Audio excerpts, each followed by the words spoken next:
My role on the show, for those of you who haven't seen it, it's pretty simple. I'm an apprentice, and I work with the people who actually do the jobs in question, and my responsibilities... Hi everyone, you've probably heard the name Mike Rowe. Maybe you remember him from Dirty Jobs, cracking jokes in the dirtiest places imaginable. But here's the thing, they warned us about him. They said his ideas would challenge everything we believed about work, education, and success. And they were all right. Some people call him a truth teller, others call him a troublemaker. Today, we'll take a closer look at how Mike Rowe's story became more than just television. It became a national conversation that still hasn't ended. Mike Rowe was born in March 1962 in Baltimore, Maryland, to parents who were both teachers. His upbringing was rooted in discipline, honesty, and the value of hard work. He wasn't the kind of child who dreamed of Hollywood stardom or celebrity headlines. Instead, he was fascinated by sounds, voices, and the tiny details in life that most people ignored. From an early age, he discovered he had a rare gift. He could mimic voices and tones with surprising accuracy, a talent that would later become his trademark. In school, Mike joined choirs and small-stage productions. Unlike many children who shied away from performance, he thrived in front of an audience. At Towson University, he studied communications, combining his natural gift for storytelling with formal training. He also trained at the Opera Institute in Washington, D.C., and even performed with the Baltimore Opera. For Mike, his voice was never just sound, it was a tool, an art form, a way to shape stories and breathe life into them. But life didn't hand him an easy path. After university, he took small gigs, commercials, voiceovers, and odd acting roles. For years, he lingered in the background of the entertainment industry, his voice heard by millions, but his face unknown. Then came the break no one expected. QVC, the television shopping network. On a dare, Mike Rowe auditioned for QVC. What started as a joke became his first big break. Late at night, he sold electronics, jewelry, and just about everything else. But here's where he stood out. He didn't just sell, he entertained. Mike could spend 20 minutes talking about something as mundane as a pencil sharpener and still keep viewers glued to their screens. His sharp wit, sarcasm, and improvisational style transformed late-night shopping into something that felt more like comedy. QVC wasn't glamorous, but it was his boot camp. He learned how to think on his feet, how to connect with ordinary viewers, and how to perform without a script. Those lessons prepared him for what was coming next. After QVC, his voice became a recognizable instrument across major networks. He narrated shows like The Most on the History Channel and the wildly popular Deadliest Catch on Discovery Channel. His calm, commanding tone made audiences feel as if he were speaking directly to them. By the early 2000s, his voice was famous, even if his face was not. Yet deep down, Mike Rowe wanted something more.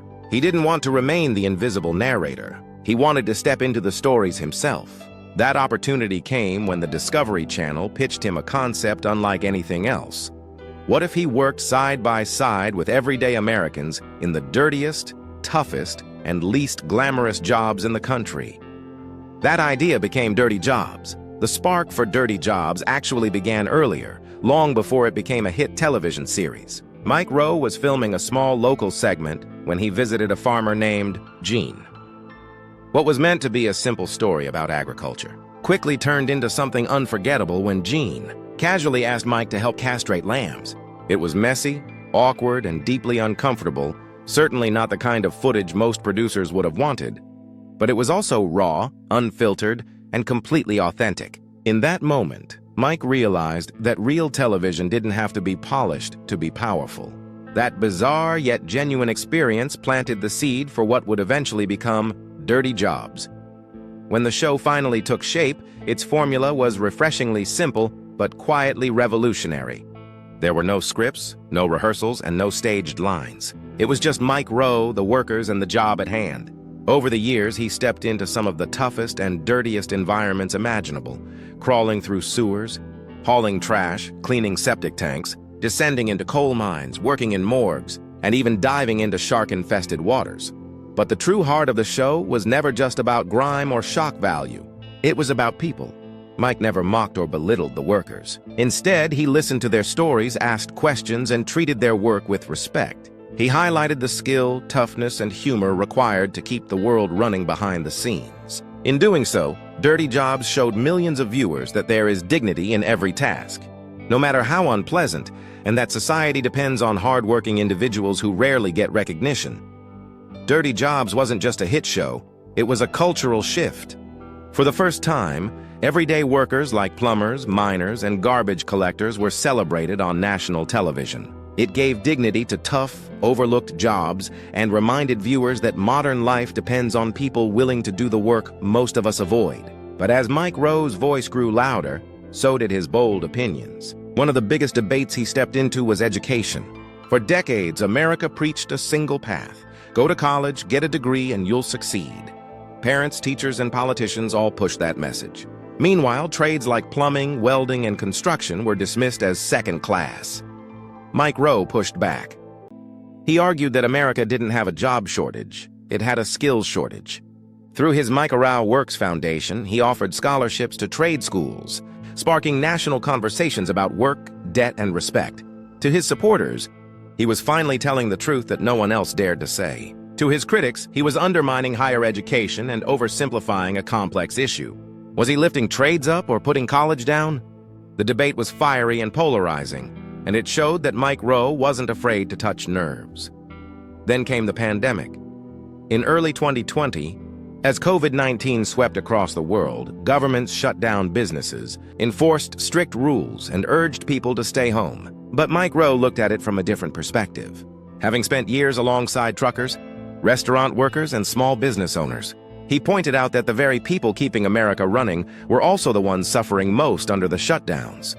He asked difficult questions. How long could families survive without a paycheck?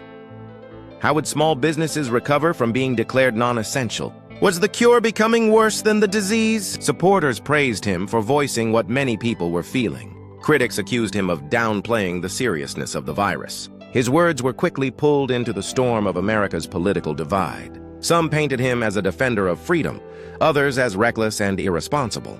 Whether he liked it or not, the man once known only for crawling through sewers on dirty jobs had become a figure in national cultural battles.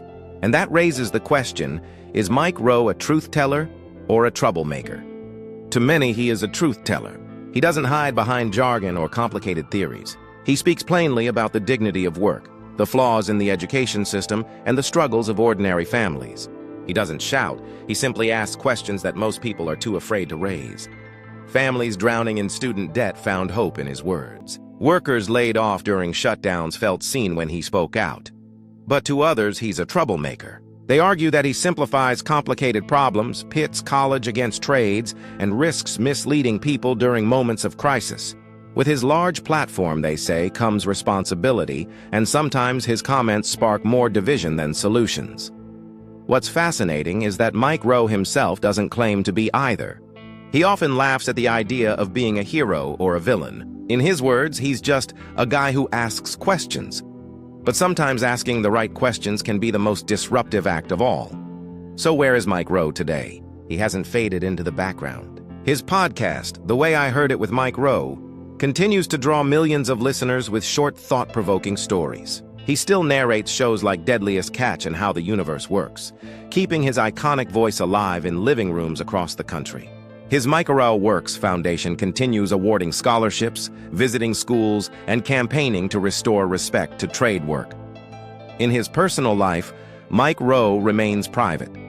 He has never married and has no children, a choice he has openly explained as simply not part of the path he wanted. He lives in California, keeping a relatively quiet lifestyle. Yet his mother, Peggy Rowe, has become a minor celebrity herself thanks to her witty books and humorous social media posts, something Mike proudly highlights. What makes Mike Rowe unique is that he's no longer just a TV personality.